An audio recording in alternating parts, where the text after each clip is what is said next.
Hey everyone and welcome back. So I'm doing a quick review of the brand new 4K release of John Carpenter's The Thing. A lot of us have been waiting for a very long time, and it is finally here. And in case you missed the pickups video, it did actually get the regular release as well as the Best Buy Steelbook, because it's The Thing, because it's John Carpenter. So naturally I have to get like every release there is. So I'm talking about the good and the bad for this release and just how it compares to some of the older releases. So for example, the Scream Factory release, Arrow release, the original Universal release. So right out of the gate, the big question is, well, how does it look? And the fact of the matter is, it looks amazing. They actually did the perfect job in transferring the picture for this 4K release. It basically holds the original grain structure, which is good because that's where all the detail comes in. They did not scrub it clean, but because they did such a good job on the transfer, the grain itself is very fine, so it's not distracting. And the color reproduction is spot on as far as I could tell. You know, skin tones look natural. Blues look blue. Even the color that comes from the flares. The fire is not blown out. I mean, basically, right across the board, the picture just looks so great. It's what this film really deserves. How does this compare to previous releases? Well, for example, the Universal release, which was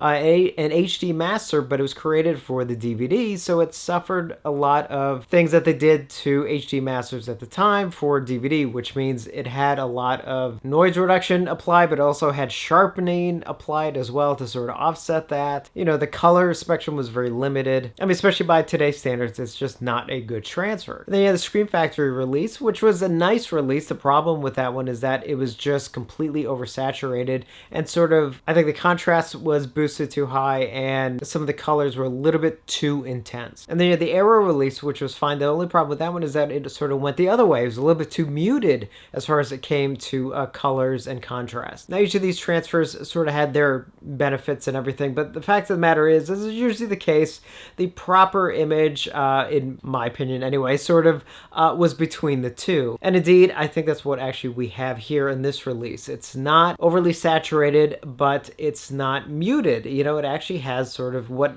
to me looked like, you know, the proper amount of color. The blues were blue without being way too much. Again, the color of the flares, fire, you know, was not overly blown out, which you did have on like some of the older transfers. It's also not overly bright, which I know the Arrow transfer had a little bit of that as well. So between Scream Factory release, which was probably almost, you know, too high contrast, to the Arrow release, which was just too bland and over brightened, we finally have this one. Now, where those releases though do sort of have the edge, it comes down to actually two things. One is the audio. The fact of the matter is there's only one audio option on this release, and that is indeed a remixed DTS-X track. Now, I did see some people complain about it online. Honestly, I actually thought it was a good mix. I didn't think there was anything wrong with it. Now, the only problem is though, I don't like it when that's the only option. I like original theatrical audio mixes as always being an option on all releases. And this doesn't have anything, whereas the other releases they did. I mean, for example, the Scream Factory release